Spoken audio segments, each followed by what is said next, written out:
तो समस्त प्रकार का जो साधन है वो सिद्ध हो जाता है, सुलभ हो जाता है, सुलभ हो जाता है। हमारे जीवन में जो काम रुक जाता है वो पूर्ण हो जाता है। संत का जीवन दूसरों के लिए होता है, क्या होता है? दूसरों के लिए।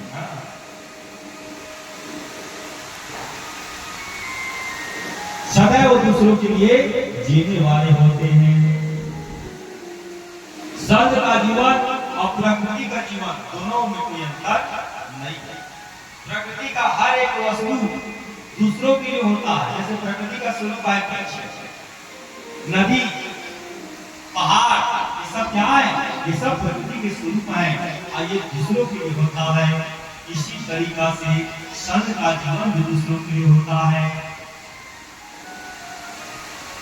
इसलिए कहा गया वृक्ष नहीं फल भगत है, नदी नाचने नीर, पर कारज के कारण संतन धरा शरीर। इसलिए संत है दूसरों का कल्याण करने के लिए शरीर है उसको धारण करते हैं, सदैव दूसरों के लिए जीते हैं। इस तरह बताते हैं कि कैसे संत है दूसरों का कल्याण करते हैं। आइए एक दृष्टांत के माध्यम से हम समझते हैं कि कैसे दूसरों का कल्याण कर। जहाँ संत जाते हैं वहाँ ज्ञान दिखे देते हैं, विवेक की प्राप्ति हो जाती है। तो बताया गया कि संत कैसे कल्याण करते हैं।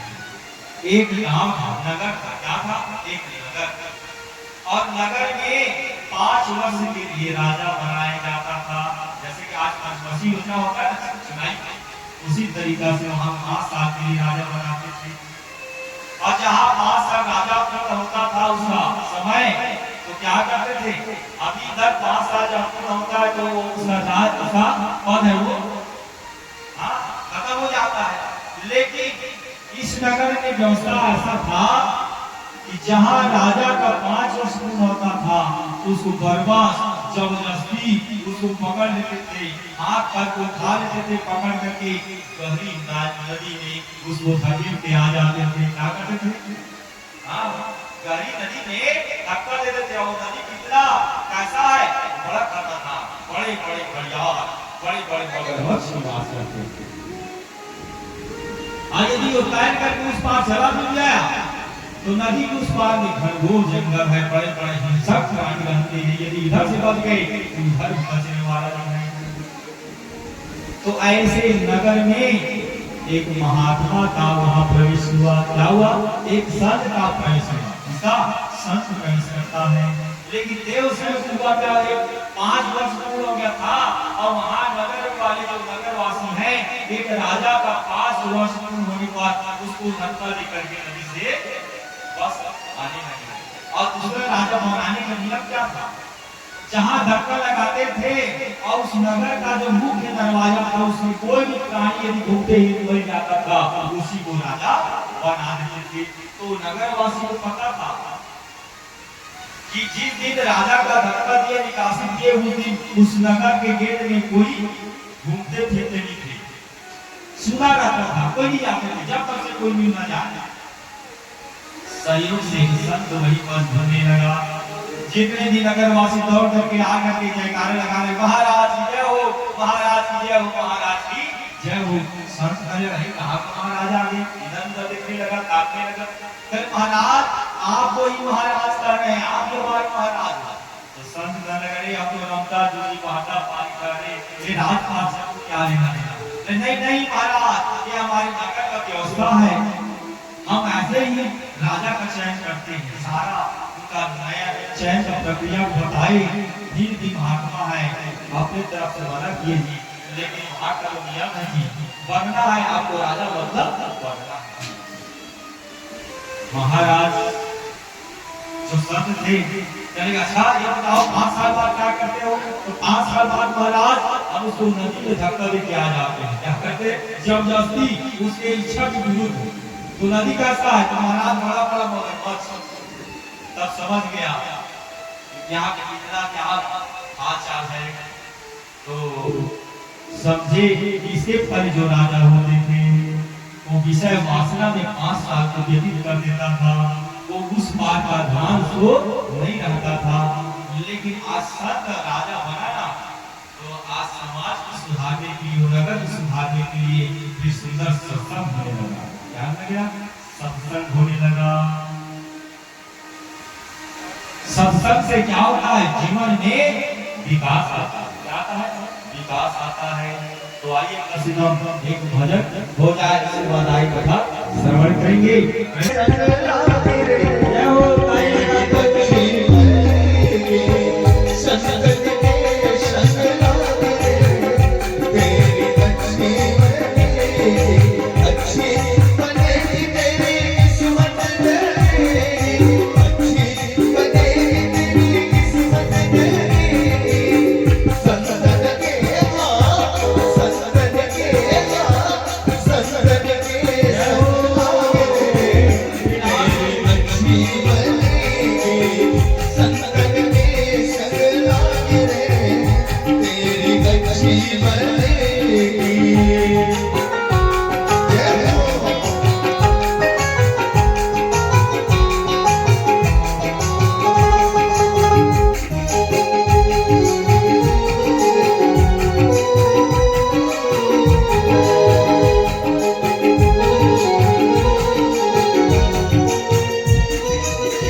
होना शुरू हो गया, सबका जीवन विकास करने लगा, सब मगन खुशहाल जीवन है।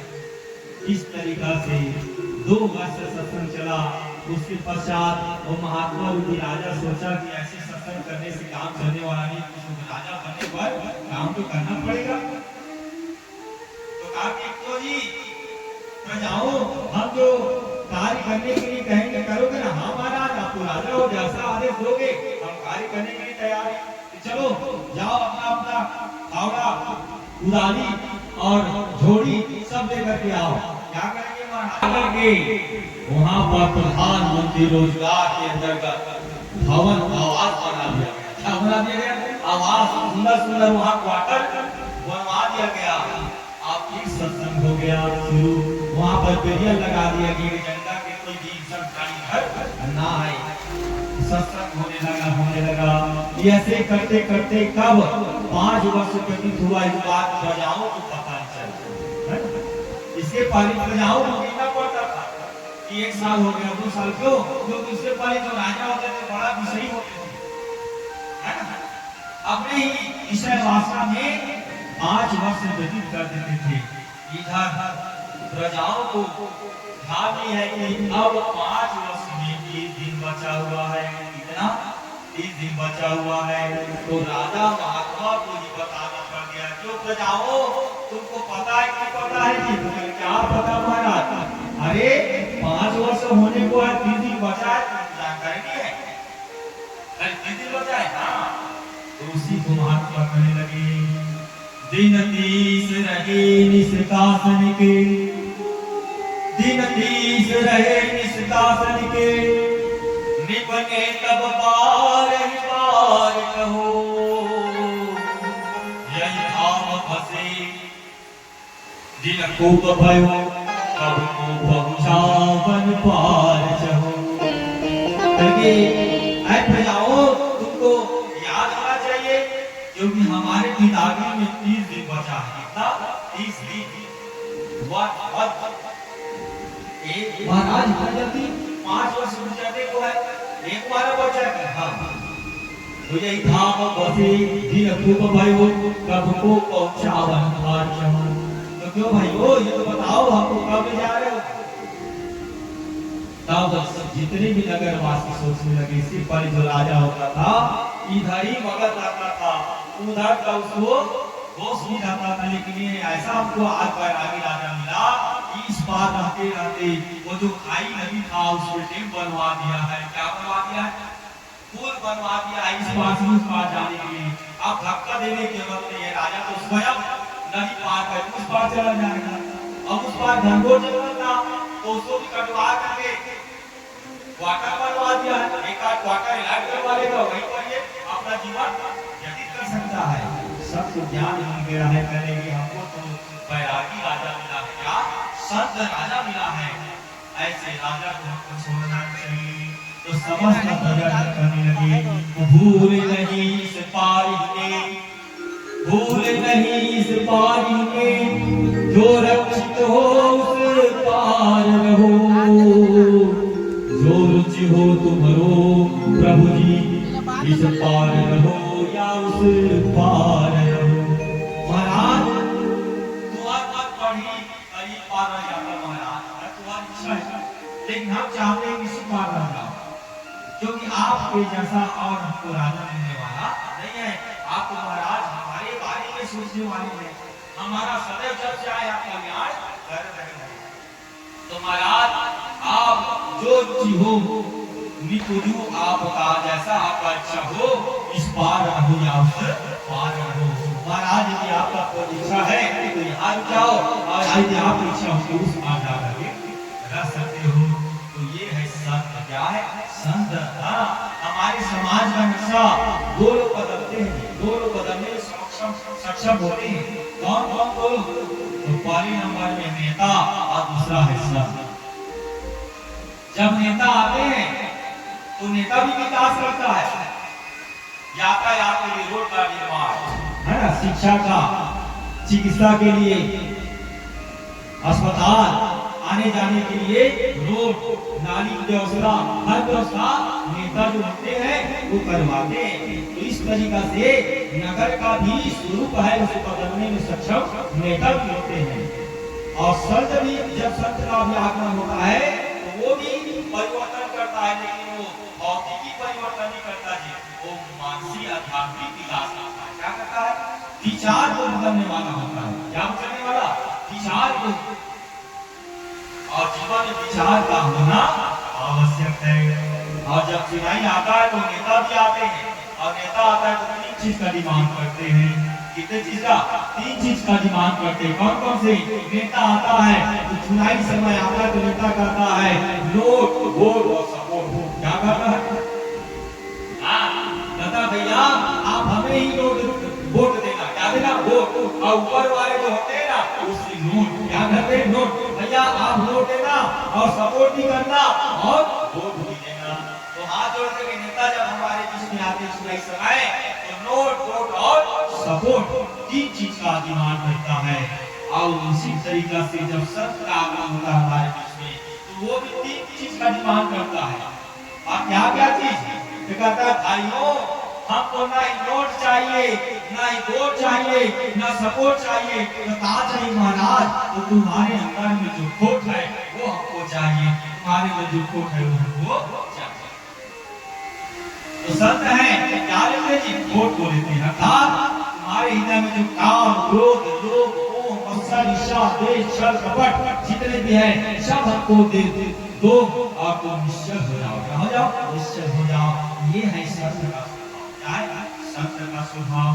तो इस तरीका से ऋषभदेव महाराज ने अपने पुत्रों को सुंदर शिक्षा दिया। क्या दिया? शिक्षा दिया। हे पुत्रों, संसार में यदि उत्कर्ष प्राप्त करना है, उत्कर्ष मतलब विकास करना है, आगे बढ़ना है, तो 7 सूत्रों को जीवन में अनुकरण करना पड़ेगा। ध्यान सुनेंगे। यदि एक सूत्र भी आप अपने पुत्र पुत्रियों को पकड़ा दोगे ना, तो मैं गारंटेड कह सकता हूं कि आपका पुत्र कोई भी क्षेत्र में असफल नहीं होगा। वो 7 सूत्र क्या है? तो बताया गया, धैर्य से उद्यम करो,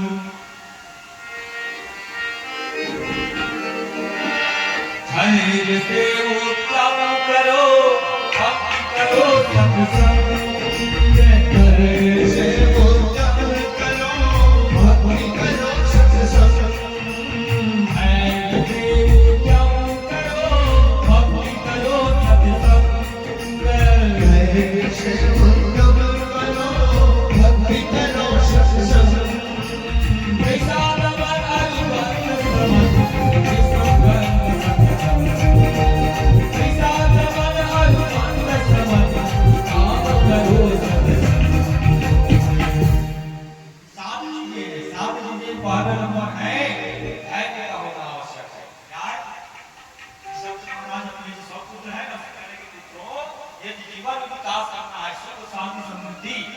प्रभु का भी कृपा प्राप्त करना है, आज हर क्षेत्र में आप आगे बढ़ सकते हैं। तो पहले जीवन में धैर्य का होना आवश्यक है। इसका धैर्य और घनश्याम अभी वही धैर्य है नहीं, धैर्य नहीं है। ये धैर्य कब पता चलता है कि धीरज हमारे अंदर है कि नहीं? कब पता चलता है? बाद में जब टीवी स्टार्ट ऑन करके बैठते हैं, चैनल हमारे हाथ में होता है, 1 मिनट में 100 चैनल चेंज करते हैं। क्या करते हैं? 1 मिनट में 100 चैनल, मतलब एक चैनल में हमारा मन नहीं टिकता। और टेप लगा ला क्लास पे रखे, हमारा मन कितना आगे समय अटक पाता है, फिर घुसा कर उस पास जा रहे हैं, जाने जाएंगे तो बाहर खुदाई करेंगे, क्या करेंगे? धीरज नहीं है कि पास पर ले लेते हैं, ट्रेन गुजरने के बाद फाटक जब खुलेगा तो हम आगे बढ़ेंगे, ऐसा नहीं। घुसा करके मोटरसाइकिल को भी पार हो जाते हैं। कहीं राशन दुकान भी रखा है ना, लाइट, उसमें भी धैर्य नहीं होता। हाँ भैया 50 रुपए ले लो, आज जल्दी हमारा काम करो, भ्रष्टाचार के नाम से धैर्य नहीं, इसलिए आज भ्रष्टाचार भी बढ़ा हुआ है। और जब तक से धीरज नहीं होगा मन में, तब तक से भ्रष्टाचार भी और नाना प्रकार का धर्म कार्य बढ़ेगा। दूसरा है उद्यम। उद्यम मतलब मेहनती परिश्रम करो, खाली घर में बैठे समय व्यतीत मत करो, कुछ न कुछ करो, उद्यमी बनो। क्या बोलो? उद्यमी। जब तक उद्यमी करेंगे ना तो क्या मिल सकता है, ना यहाँ को नाम मिल सकता है, ना हमारा यश हो सकता है, ना हमारा कीर्ति हो सकता है। तो उद्यम होना जरूरी है। तीसरा है जीवन में भक्ति का होना। चाहे कितने पढ़ लिखने आगे रहो, अध्यात्म का भाव, ये बड़े आईपीएस अफसर भी बनने के बाद भी अपने आप को सुसाइड करते हैं। क्या कर रहे हैं? अपने आप को गोली मार रहे हैं। क्या आवश्यकता है उनके पद पे जाने के बाद अपने आप को सुसाइड करते हैं? इससे क्या सिद्ध होता है? इससे ये सिद्ध होता है कि मानसिक रूप से कमजोर है। क्या है? मानसिक रूप से कमजोर है। और जिसके जीवन में अध्यात्म आया, भगवान के प्रति भक्ति आया, तो समझो कोई भी परिस्थिति में वो आत्महत्या नहीं करेगा, लड़ना सिखाता है। क्या करता है? निकट परिस्थिति से इनको निकलना, कैसे निकलना है, कैसे लड़ना है, ये हमको सिखाता है। तो जीवन में भक्ति का भी होना आवश्यक है। चौथा है जीवन में सत्संग। उसका भी अभी अभाव है। इतना बड़ा कॉलोनी है, गोबा है, लेकिन सुनने वाले, सत्संग करने वाले मतलब नहीं है। हाँ, भले 8 बजेगा तो डांडिया नाचने के लिए वहाँ जहाँ जहाँ वहाँ पहुँच जाएगा, डंडा डंडा लेकर के, और धन्य माता पिता फोटो खींचने के लिए पहुँच जाएगा। यहाँ बेटी नाच रही, घर वाली नाच रही, घर वाला फोटो खींच रहा है, टीम बना रहा है और भी डाल रहे हैं। इसके बारे में हमको चिंता करने की आवश्यकता है कि हम किस मार्ग में जा रहे हैं। अरे पहले जमाने में जब हम घर में कुछ कार्यक्रम करवाते थे तो बाहर से नाचने के लिए बुलाते थे और स्वयं भोजन बनाते थे, लेकिन अभी उल्टा हो गया। जितना ज्यादा शिक्षित हो रहे हैं, पढ़ रहे हैं, लिख रहे हैं, आगे बढ़ रहे हैं, और उतना ही ज्यादा बिगड़ रहे हैं। अब बाहर से भोजन बनाने के लिए बुलाते हैं और हम सब नाचने के लिए भिड़ जाते हैं। हर चीज में नाचना, गणेश पूजा का घंटा नाचा था, दुर्गा पूजा का घंटा नाचा था, बिहाव का घंटा नाचा था। तो बिहाव अभी 2-3 विवाह करवाया हूँ, बिहाव कराते आप मोरल आ जाता, वो दूरी का उनका नाचा था। ये काय चंडाली काय पंचायती शुरू हुई है। अरे दुल्हन उसको कहते हैं जो मर्यादा में रहे, जिसमें लज्जा हो, क्या हो, लज्जा हो, जिसमें लज्जा हो वही नारी का स्वरूप है, और जिसमें लज्जा नहीं है वो नारी नहीं है। और लज्जा क्या है? अरे हमारी दुर्गा सप्तशती में माँ भगवती का स्तुति किया गया, या देवी सर्वभूतेषु लज्जा रूपेण संस्थिता, नमस्तस्यै नमस्तस्यै नमस्तस्यै नमो नमः। क्या कहा गया? या देवी सर्वभूतेषु लज्जा रूपेण संस्थिता, नमस्तस्यै नमस्तस्यै नमस्तस्यै नमो नमः। हाँ, जब तक से स्त्रियों में लज्जा है तब तक से वो समझो देवी का स्वरूप है। तो लज्जा का होना आवश्यक है। तो दुल्हन आज की दुल्हन है और नाचते हुए आ रही है, जयमाला लिए है और नाच रही है और नाच करके आ रही है। पहले से फिल्म बन गया है, क्या असल जीवास लोग है, क्या प्री वेडिंग, क्या हो गया प्री वेडिंग, मतलब पहली ले बिहार हो गया, पहली में हीरो हीरो की शूटिंग होगी। जैसे हीरो हीरो नाचते गाते नहीं है, वैसे लोग का शूटिंग पहले से हो जाता है। तो कहा चला पहली बार हीरो हीरो दुआ किया, क्या करें बिहार कर जाओ, ले जाओ घर बिहार 2-3 लाख 10 लाख खर्च करने का जरूरत कैसे ना करें। लेकिन अभी तो ओकरे जमाने अभी खर्चा अनर्गल खर्चा है। जितना आज हमारे भारत का खर्चा विवाह में ना, अनर्गल खर्चा, हैप्पी बर्थडे, हैप्पी एनिवर्सरी, विवाह में अनर्गल खर्चा कितना खर्चा हो रहा है, कितना तो जीडीपी दूसरे देश का जीडीपी, अनर्गल खर्चा। आज माँ बाप इतना मेहनत करके अर्थ अर्जन कर रहा है, पुत्री बेटी का विवाह कर रहा है, माता पिता को पता चल रहा है। इस चीज को भाई का समाज की व्यवस्था होना चाहिए, जहाँ जरूरत है वहीं पर। सामाजिक बंधन नहीं है, समाज बंधन समाप्त हो गया। आप स्वच्छंद हो गए, क्या हो गए, स्वच्छंद हो गए हैं। इस चीज को हमको क्या करना है, जीवन में अनुकरण करना है। जीवन में जब तक से सत्संग नहीं होगा तब तक से हमारे जीवन में विकास नहीं होगा। तो सत्संग करो और कृष्णा का त्याग करो। हाँ, ज्यादा कृष्णा मत रखो। जब एक जूता या चप्पल से काम चल जाता है तो 4 जोड़ी या 5 जोड़ी जूता चप्पल लेने की जरूरत नहीं है।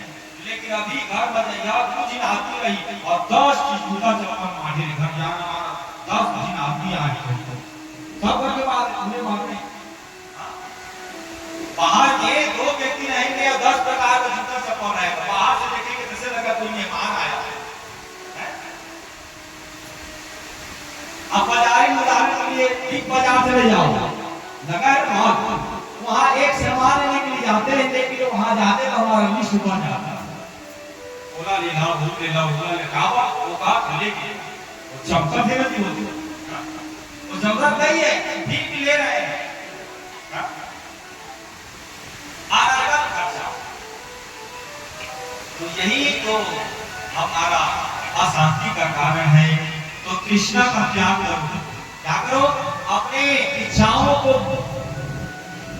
मनोकामनाओं को सीमा के बंधन में बांधे रखो, वरना तुम्हारी इच्छाएं हैं पकड़ की ओर ले जाएगा। कहां ले जाएगा?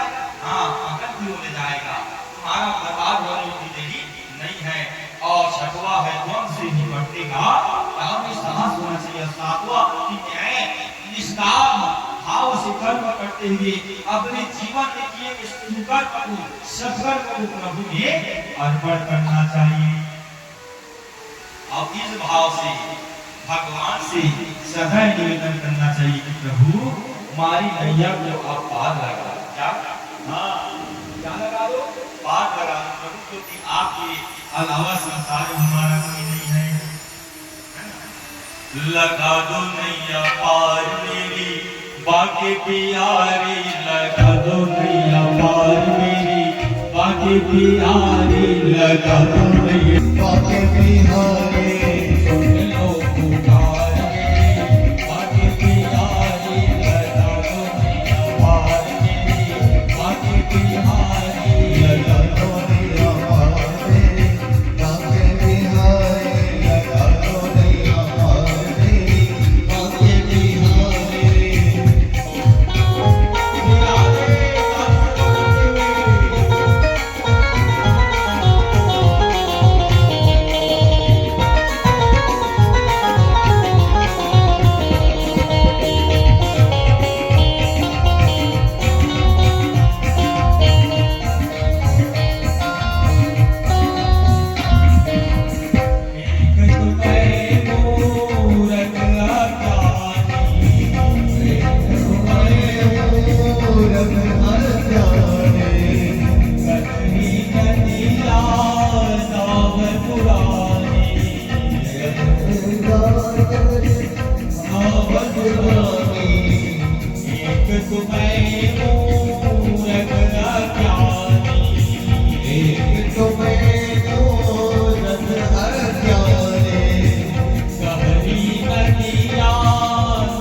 और जिस घर में संत आगमन हो जाते हैं वो घर के लोग और वो घर बड़ा भाग्यवान हो जाते हैं और बड़े पवित्र हो जाते हैं। जब धर्म संत का आगमन हो तो बड़े भावपूर्ण होकर के उनका चरण धोना चाहिए, उनके चरण का जल है वो घर में छिड़काव करना चाहिए। वो पाद पीठ है, क्या है? पाद पीठ है। संतों के चरणों का जल जहाँ गिरता है वही पाद गिरता है। जिस दंड संतों का चरण लेने वाले होते हैं वहाँ का सारा कष्ट वो दूर हो जाता है। कहा गया है कि यदि संत का आगमन किसी नगर में होता है वो बड़े नगर है, बड़ा भाग्य क्या है? बड़े भाग्य की बात है कि किसी नगर में संत आना। अभी हमारे श्री श्री 1008 जगत गुरु श्री राम भद्राचार्य जी महाराज का नाम कथा श्रवण का संत है ना। जहां भी ये आ जाए समझो मंगल हो जाता है। क्या होता है? मंगल। घटना दुर्घटना होने वाला दिन की घटना है वो बदल जाता है और मंगल है वो मंगल हो जाता है। तो संत का आगमन से नगर भाग्यवान हो जाते हैं और जब नगर से घर में आ जाए तो वो अहोभाग्य। क्या है? यदि नगर में आए तो भाग्य और यदि नगर से हमारे घर में आ जाए तो अहोभाग्य। क्या है? अहोभाग्य। और नगर में आकर घर में आए और घर में आने के बाद यदि संत हमें याद करे, क्या करे? संत हमें याद करे तो वो सौभाग्य। क्या है? सौभाग्य। सौभाग्य है कि संत हमारा यदि याद करे तो हमारा सौभाग्य है। और यदि संत याद करे और यदि कृपा करे तो परम भाग्य। क्या है? परम भाग्य है। और इतना होने के बाद है ना स्वयं संत का यदि आशीर्वाद मिल जाए तो महाभाग्य। क्या है? महाभाग्य है। और इतना होने पर यदि संत से हम कोसों दूर है वो हमारे लिए दुर्भाग्य। क्या है? दुर्भाग्य है। इसलिए संत का सदैव क्या करना चाहिए? सत्कार सम्मान करना चाहिए। और व्यवहारिक सूत्र में कहा गया है कि घर के जितने भी सदस्य हैं, चाहे वो गुरु हो, चाहे वो माता हो, चाहे पिता हो, चाहे वो पति हो, चाहे वो स्वामी हो, चाहे वो अपना कोई इष्ट देव हो, जो परमात्मा को प्राप्त करने का साधन नहीं बताता फिर वो अपने नहीं है। क्या अपने नहीं है? हाँ, सुखदेव महाराज जी यहाँ पर व्यवहारिक सूत्र में कहा गया है गुरु न सस्यात् स्वजनो न सस्यात् पिता न सस्यात् जननी न सस्यात् दैवं न तस्यान् पतिश्च सस्यात् न मोचयित्यः समुपेत मृत्युम्। आ गया वह गुरु नहीं है, वह स्वजन अपने जन नहीं है, वह पिता नहीं है, वह माता नहीं है, वह देव नहीं है और वह पति नहीं है। जो परमात्मा को प्राप्त करने का साधन न बताए, परमात्मा को प्राप्त करने का मार्ग है वो न बताए, ये अपने नहीं, वो मृत्यु तुल्य। क्या है? इसलिए माता पिता गुरु का यही धर्म है कि पुत्र है उसके जीवन भक्ति बना रहे, प्रभु के प्रति उसके मन में झुकाव रहे, भक्ति रहे, ऐसा उसको मार्ग शिक्षा देना चाहिए। लेकिन अभी अभाव पढ़ने लिखने के लिए और जहाँ गया समझो गया प्रेम माता पिता के प्रति प्रेम है वो जिस समय सेवा करने का समय है, सीखने का समय है, उसी उम्र में अपने पुत्र को बाहर भेज रहे हैं। तो उस समय जिस समय माता पिता के साथ में रहना चाहिए, जिस समय उसको व्यवहारिक बुनियादी शिक्षा ग्रहण करने का अवसर रहता समय था, उस समय में वो अपना करियर बनाने के लिए भेज देते हैं। अब करियर तो बनता है लेकिन वही माता पिता को त्याग करता है, सेवा खत्म, कहां पे रहेगा उसमें। इसलिए उस परमात्मा को प्राप्त करने का साधन बताना आवश्यक है। हमको स्वयं माता पिता को पहले परमात्मा प्राप्त करने का साधन करेंगे तब तो हमारा संतान तो परमात्मा को प्राप्त करने का साधन आवश्यक है। इस तरीका से संसार में ऐसे ऐसे पात्र हुए जो प्रभु की सेवा करके अपना नाम मंसू अमर। सदन कसाई का नाम सुनो, सदन कसाई चार का कसाई है, हिस्सा करने वाला। जो मांस काटने वाला होता है उसको क्या कहते हैं? कसाई। हम आजकल हर गांव में देखेंगे तो मटर काट काट कर बेचा जाता है। अपने ही लोग जिसको अपने कहने हैं वही अपना अर्थव्यवस्था के लिए, रोजगार के लिए मटर काट काट करके वो रोजगार चला रहा है। उसको जा करके यदि कहा कि तू जल्लाद है, क्या है? जल्लाद है, तू कसाई है, तो लड़ाई झगड़ा शुरू हो जाएगा। हाँ, जो उसी को कसाई कहते हैं। लेकिन आज जगह जगह हिंसा कर रहे हैं, जिसके कारण अशांति का माहौल बन रहा है। सबका मानसिक वृत्ति है वो विक्षिप्त होता जा रहा है, शांति भंग होता जा रहा है, अशांति फैलता जा रहा है। तो यदि नगर में हर में शांति का माहौल बनाना है तो अपने आसपास के माहौल को सुधारना है। जो काम करने योग्य नहीं है वो काम त्यागना है। क्या करना है? त्यागना है।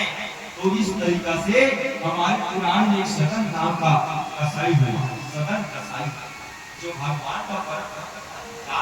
कसाई जरूर नहीं, जीवन भक्ति का होना आवश्यक है। और हमने बताया कि भगवान की भक्ति करने के लिए कोई जात पात, कोई उम्र, किस्म, कोई महत्व नहीं रखता। ये बड़ा भक्त था, स्वयं मांस काटता था, ये दूसरे का मांस कटा हुआ उसको खरीद के ला के बेचता था। और बढ़िया भजन कर करके क्या करता था? मांस को बेचता था। एक रोज ये सदन कसाई का जो गली था ना, जहां मांस बेचा जाता था, उसमें महात्मा भटकते भटकते प्रवेश कर गया। प्रवेश तो कर गया उस गलियारा में, लेकिन बड़ा उसको दिक्कत हो गई। लेकिन ऐसा कैसे करके वो निकलना चाहा। भाई बाद में अभी चला गया तो वहाँ विशाखापट्टनम। अब विशाखापट्टनम बहुत सारे चेला को लेकर गए थे, अच्छा जगह कर दिया, चलो महाराज घुमा देगा, है ना? वहाँ बढ़िया अच्छा समुद्र है, वहाँ हिमाचल है, क्या बोलते हैं उसको, सिंहांचल पहाड़ के ऊपर में एक बहुत अच्छा भगवान का मंदिर। तो वहाँ ले गए, तो वहाँ गए तो वहाँ का पोरबंदर है जहाँ मछली मारते हैं। तो कुछ लोग कहे महाराज का पोरबंदर है, वहाँ गए हो? नहीं गए हो? सब राजा चला भाई मछली को काम गन की घुसल घुसल के तो मछली सब वो जितना खाए जितना उल्टी हो गया, जितना बदबू जितना दांत दबाए उतरेगा।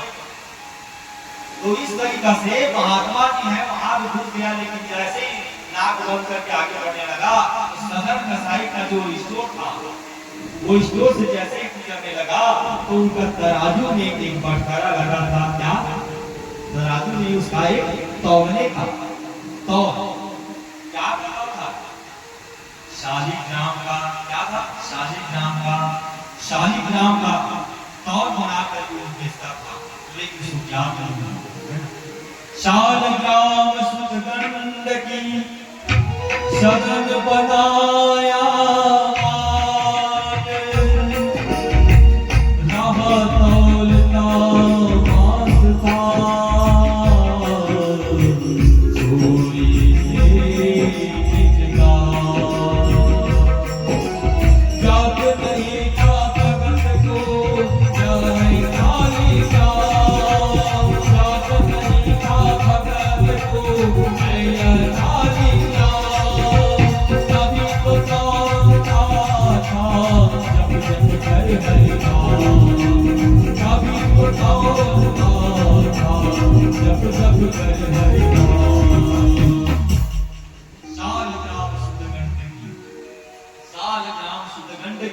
सदन बनाया बाट रहा तौलता मांस था चोरी से ज्ञात नहीं था भगत को शालिग्राम, तभी तो कौर का बांस था, ले लेकर के हरिनाम उसको ज्ञान कि जो मैं बखारा बनाया हूँ और वो सालिक नाम का मंगल मुक्ति है, उसको ज्ञान था क्या था बस।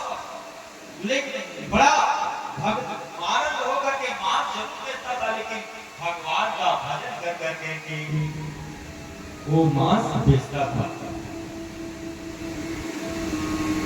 ऐसा वो बड़ा मगन होकर के मांस बेचने लगा। उसी समय उस संत का नजर पड़ गया बटखरा में।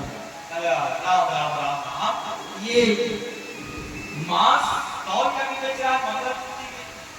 तो महात्मा से सहमति हुआ और जाकर बताया नहीं सदन को कि क्या बात है।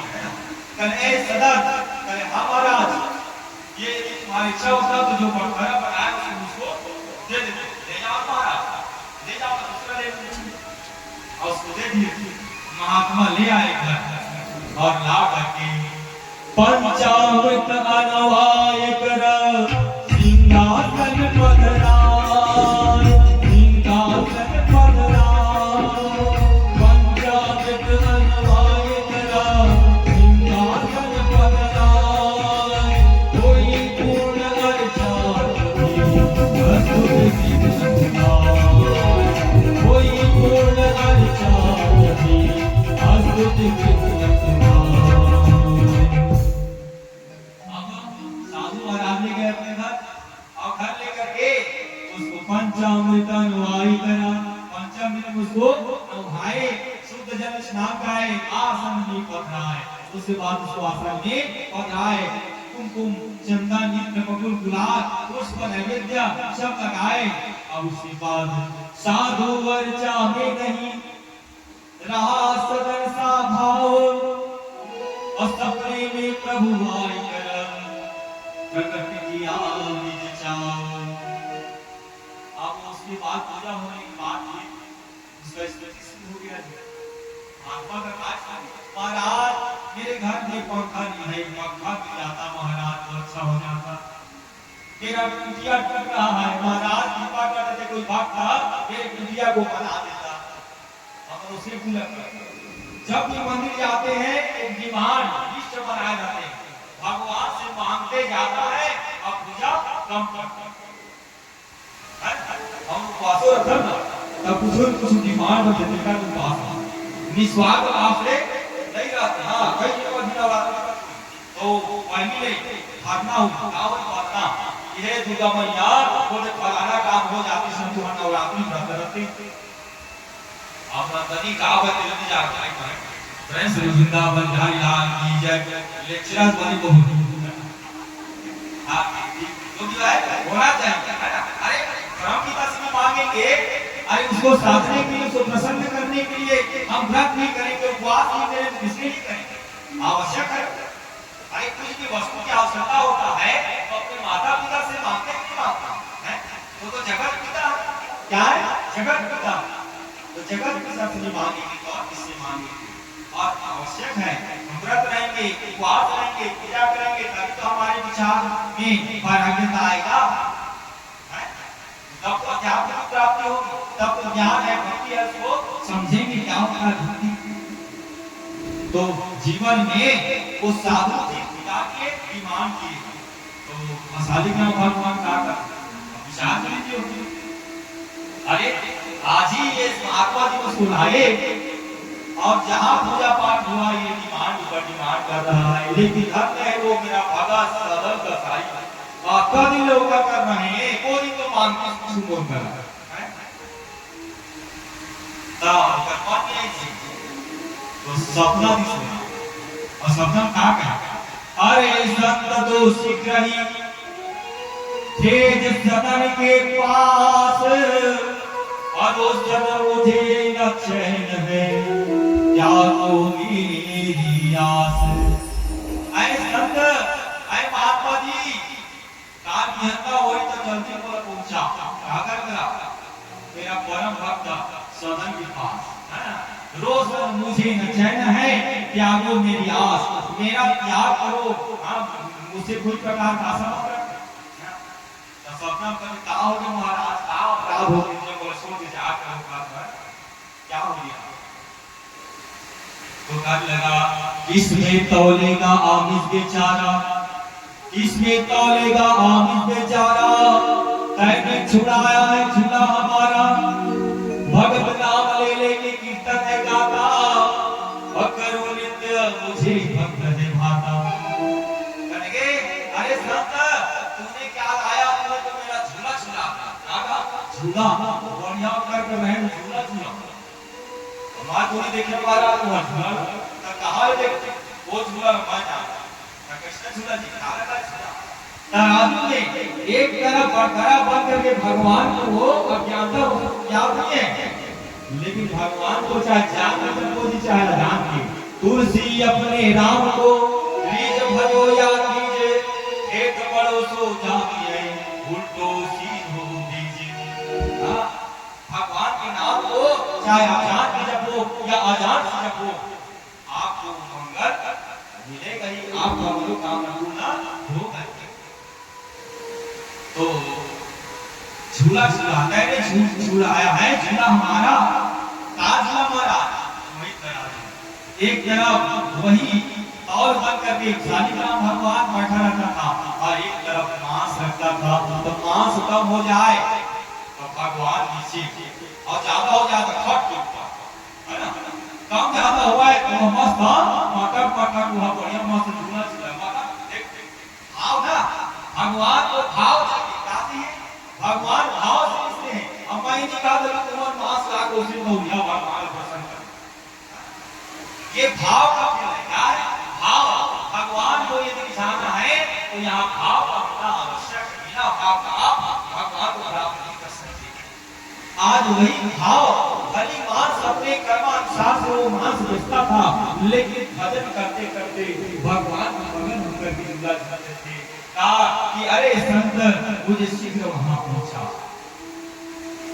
तो अब भगवान का इच्छा नहीं जाने का उसको कौन हो सकता है। सब सोचे जब भगवान की इच्छा नहीं है तो शाम बात को पूजा करने का काम मतलब, तो भगवान को लेकर के गया और सदन से कहा कि सदन महात्मा को लेकर मगन होकर महाराज आइए आइए, सदन तू बड़ा भाग्यवान है। मैंने क्या महाराज, अरे तुम्हारे समान और कोई भाग्यवान नहीं है, जानते हो कौन है ये, कौन है महाराज। तो ये कोई साधारण पत्थर है, समझ रहा होगा तो समझ रहा होगा, वो साधारण तो नहीं है, ये तो भगवान का मंगल मूर्ति शालिग्राम है। क्या है शालिग्राम है, जहाँ शालिग्राम का नाम सुना सदन कसाई के नेत्रों से बात होने लगा, उनका रोम रोम रोमांच हो गया, वो कांपने लगा, धन्य है आज मैं भगवान का मंगल मूर्ति में, आज मैं इतना धन्य पाप कर्म कर रहा था, मांस खाओ कर गिर रहा था, इस संसार के समान और पापी नहीं होगा। प्रभु के मंगल मूर्ति में रहा तौलता मांस, किंतु अपराध जघन्यमय लागा दीर्घ सांस।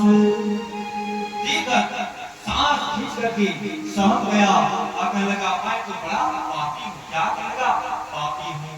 तब उस समय कहने लगे अब मेरा उद्धार होने वाला नहीं है, क्या कहने लगा मेरा उद्धार होने वाला नहीं है, मैं बड़ा पापी हूँ। तब उस समय वो सारा काम छोड़ दिया, क्या कर दिया सारा काम छोड़ दिया और भगवान का भक्ति करना शुरू कर दिया।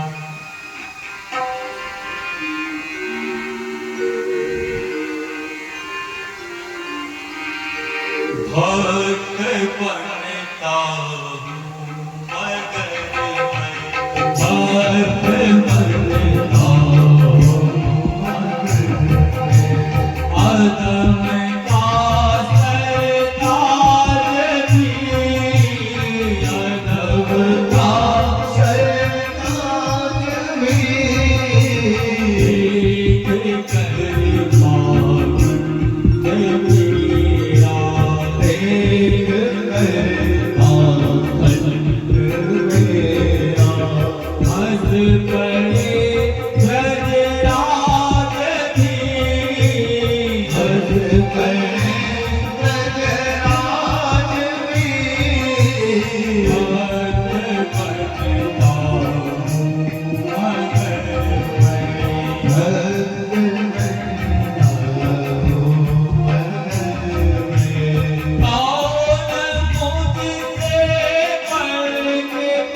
रोते बिलखते हुए कहने लगे प्रभु इस संसार मेरे समान और कोई बाकी नहीं है। भक्त इतने समय से मैं समझ रहा कि संसार मेरे समान और कोई भक्त परता हूं मगर मैं अधम का संसार। जितु कवि का बड़ा सुंदर रचना है। जितु जो कवि है ना प्रसिद्ध राष्ट्रीय अंतरराष्ट्रीय लेवल की बहुत बड़ी कवि है। ये कहना है कि भक्त बनता हूं मगर मैं अधम का संसार। क्या अरे मेरे समान तो कोई अदबी होगा ही नहीं, अदबियों का सरदार है। क्या सरदार और देख कर पाखंड मेरा हंस पड़े प्रधान। हाँ हम लोग भी अपने आप को भक्त कहते हैं लेकिन खाली पाखंड है हमारे जीवन। क्या है पाखंड है। ऐसा करते करते एक गांव में रात्रि हो गया। क्या हो गया? रात्रि हो गया। एक रात्रि हो गया गांव में और गांव के बाहर में एक घर था। उसमें जिसको कहते हैं एक आला शेषना कमरा होता है सामने खुला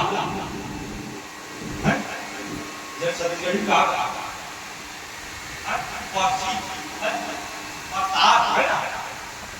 तो सोचा कि यहाँ खाली जगह यही रात्रि विश्राम कर लूं। तो घर में निवेदन किया कि भैया रात्रि हो गया है, यहाँ मेरे लिए आजाद जगह है, यदि आप आदेश दो तो रात्रि का यही मैं व्यतीत कर कहा। राजा लेकिन वहां एक माता जी रहती है, अर्थात वो जो घर का मालिक है उसकी एक अर्धांगिनी रहती है। जब से सदन कसाई को देखा वो मंत्र और उसको देखकर उसका क्या वासना है वो जागृत हो गया। उसको प्राप्त करने को उपाय उल्टा नारी, क्या है उल्टा नारी, पर पुरुष पर नजर रखने वाली।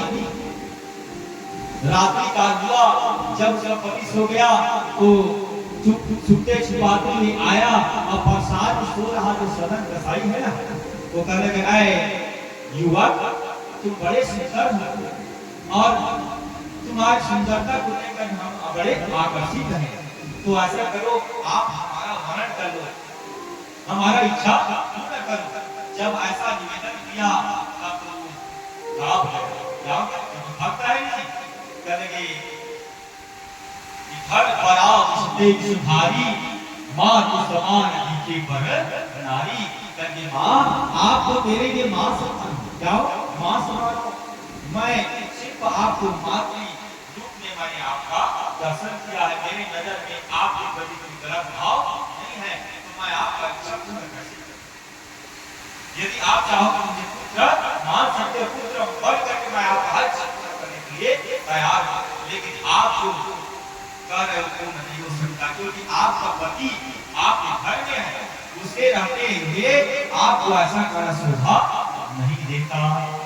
तो उल्टा नारी क्या सोचे, ये मेरे पति को लग रहा है, क्या मेरा पति है तभी आनाकानी कर रहा है।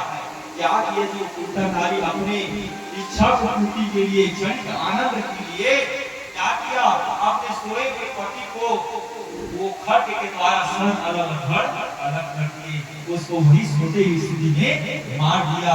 और आप कहने का कि आए युवक अब चल निश्चित हो जा, तुमको डरने की आवश्यकता नहीं है, क्योंकि मेरा जो पति था उसको मैंने मौत के घाट उतार दिया, अब मेरा इच्छा पूर्ण कर। तब सदन कसाई कांपते हुए रोती हुई कहने लगी माँ आपने क्षणिक सुख के लिए आप अपने पति को मार दिया।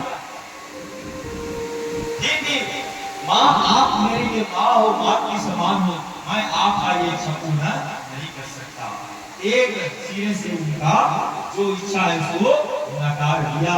तब उल्टा नारी सोचे कि अब मैं यहाँ की न रही न वहाँ था, मेरा पति था उसको ही मैंने मार दिया, अब मेरा पति चला गया और उसका प्रेम भी मुझको नहीं मिला।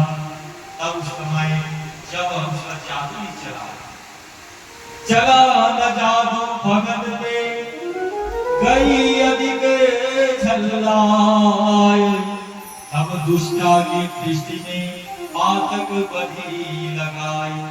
जो अपने पति को पादर समझा उसको समाप्त कर दिया, लेकिन फिर भी उसका इच्छा पूर्ण नहीं हुआ। तो उस समय तब दिया माया ठान कर रोशन के किशोर, जब देखा कि मेरा दोनों स्थिति में इच्छा पूर्ण नहीं हुआ तो उस समय फिर प्रिया चरित्र प्रिया चरित्र चिल्लाने लगे दौड़ो दौड़ो नगर वासियों गांव वासियों, ये कहां का चला पुरुष आया है, मेरे पति को मार दिया, अब उससे प्रेम मांग रहा। क्या प्रेम? गांव वाले रात्रि काल में आवाज सुन करके सब आगे इकट्ठे हो गए और देखे तो उसका घाट में सैया जगह में उसका पति मरा हुआ खड़ा है और सारा अच्छा लगा दिए सदन के ऊपर। सदन कांपने लगा, मना करने लगा कि असत्य है, ये जो नारी है ये झूठ बोल रही है, ये इसने स्वयं अपने पति का हत्या किया है। तो गांव वाले कहे कैसे मान ले, क्योंकि हम देखते आ रहे हैं, अरे हमसे ज्यादा तो थोड़ी जानोगे, ये तुमने ही इसके पति का हत्या की, तुम हत्यारा। काके जी पंचायत बैठा और सदन का एक भी नहीं सुना गया और दंड दे दिया गया, उसको जाति किया गया, उसके दोनों हाथ कटवा दिया। क्या किया गया? दोनों हाथ को कटवा दिया गया कि इसी हाथ के द्वारा को इस पति का हत्या किया है और उसको छोड़ दिया गया। सदन 3 क्या है? क्या लगा चलो अच्छा हुआ, इसी हाथ से मैं भगवान की मंगल मूर्ति से मांस को काट काट करके तोड़ता था, अच्छा हुआ हाथ काट दिया। भगवान को पाने का उसका तीव्र और इच्छा वो जागृत हो गया। उनका रात सुना समाप्त हो गया। आप तो उसका जीवन में एक ही लक्ष्य है कि प्रभु को कैसे मैं प्राप्त करूं। जब जीवन में ऐसा जब क्षण आता है ना, तो भगवान व्याकुल हो जाता है। क्या होता है? भगवान ही व्याकुल हो जाते हैं। तब उस समय भगवान स्वयं जहाँ बद्रीनाथ पहुंचे, तो बद्रीश्वरनाथ कहने लगे कि सुनो ऐ पार्षदों, ऐ मेरे भक्तों, उनके जो जितने भी पुजारी थे, हाँ महाराज, और जाओ तो मेरे परम भक्त सनक कसाई आ रहा है, उसको पालकी में सम्मान पूर्वक बिठा कर उसको लाया। भगवान आदेश से जी जितने भी पुजारी हैं पालकी लेकर के गए कहा, और वो जो महाराज है कहने के पंडित जी कहले भक्त महाराज चलिए, भगवान का आदेश हम आपको लेने के लिए आए पालकी बैठे। कहीं पालकी किसने भेजा है? भगवान बद्रीश्वरनाथ। तो कहते नहीं मत बड़ा आदमी हूँ, पालकी को चालू का पालकी बैठे लाया योग्य नहीं हूँ, मैं बड़ा आदमी हूँ। लेकिन बस भक्त विराजो पालकी, भक्त विराजो पालकी, कहो विप्रहर्षाय। और नहीं कहा भगत ने बरबस शीश झुकाए। नहीं कहने लगा फिर भी पुजारी है जबरदस्ती चेचा लधारी सौर बिठा दिए इसमें पालकी में और भगवान के सामने प्रस्तुत। जहाँ भगवान का दर्शन किए तो दोनों हाथ रखा हुआ है। क्या है रखा है? मन इच्छा इतना यदि हाथ होता तो भगवान को मैं हाथ देख करके प्रभु को प्रणाम करता। जैसे ही इच्छा किया भगवान के दरबार में है जी दर्शन करते मां दर्शन फल परम अनुपा जीव पाई निज सहज सुलपा। भगवान का दर्शन मात्र से सारा इच्छा को पूर्ण हो जाता है। उनका इच्छा पूर्ण हो गया, उनका दोनों हाथ जो करते हो गया, हाथ जोड़ करके भगवान वैष्णव जी की प्रणाम किए। हे सर्वरूप सच्चिदानंद सर्वेश सनातन राम प्रभु, सीतापति व्यापक श्रीपति हे सर्वेश्वर शाश्वत राम प्रभु। हे अंतर्यामी अजर अमर आनंद करत हे असरारी, अव्यक्त अजन्मा अनुच्छवि अवधेश अनंत हे दुखारी। हे प्रभु आप समस्त प्रकार के दुख को हरण करने वाले हैं, आप जगत पिता हैं, आपका दर्शन करके बढ़िया हो गया। भगवान की दौड़ करके जाग हृदय से लगा लिया। तब तो मगन होंगे सनक कसाई। लेकिन बाद में कहा कि प्रभु ये आपका लीला समझ में नहीं आता। लेकिन महाराज मेरे मन में एक ग्लानि है। करे क्या ग्लानि सनक? करे प्रभु ग्लानि इस बात का है, मेरा हाथ कटा इस बात का ग्लानि नहीं है, लेकिन जो अपराध मैंने किया उस अपराध के बदले मेरा हाथ कटा, इससे मैं बड़ा दुखी। उस माता को अंतिम समय तक मैं मां कहता रहा, लेकिन झूठे इल्जाम की वजह से शारीरिक पतन मेरा हो गया, चित्रहीनता का आरोप लगा कर मेरा हाथ काट दिया गया। ये तो मेरा कर्म नहीं किया, फिर भी मेरा हाथ कटा। ऐसा तो भगवान करने के सुन सदन ये जो दर्द मिलता है ना, ये आपका नहीं होता, आपका मतलब का आप ये बस समझना किसी जन्म का है, वो और दूसरे जन्म का होता है। तो और दूसरे जन्म हाँ जानते हो तो महिला थी जिसके वजह से तुम्हारा हाथ कटा, कौन जानते हो? अब तुम्हारा हाथ क्यों कटा और पुरुष का सर क्यों कटा? अरे कैसे कटा महाराज? तो कर लगे सुनो सदन, तू पूर्व जन्म में एक ब्राह्मण था, क्या था? ब्राह्मण। और जो नारी थी ना वो गौ थी, क्या थी? गाय। और जिसका सर कटा ना वो था जल्लाद। एक जल्लाद है, वो गाय का हत्या करने के लिए जैसे सर काटने लगा तो उससे छूट करके वो अपना प्राण बचाने के लिए भागी और तुम्हारे घर में आकर छुप गया। तो उस समय तुम्हारा धर्म था कि ब्राह्मण होकर के गाय का रक्षा को करना था। जैसे ही कसाई आकर के पूछा कि मेरा कहाँ है गाय, तो तुमने बरबस अपने हाथ से मुझे लेकर के वो कसाई के हाथ में मुझको सौंपा। तो उसी का दर्द जिस हाथ से मुझको सौंपा था ना, इसी में तुम्हारा हाथ कटा।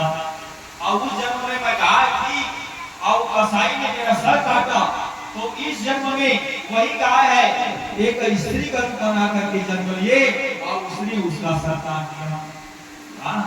तो यहाँ पर किसी का किया हुआ कर्म है, यहाँ उधारी रहने वाला नहीं है, सब कुछ चुकता होना है, सब कुछ चुकता होना है। किसी का बकाया देने से रहने वाला नहीं है।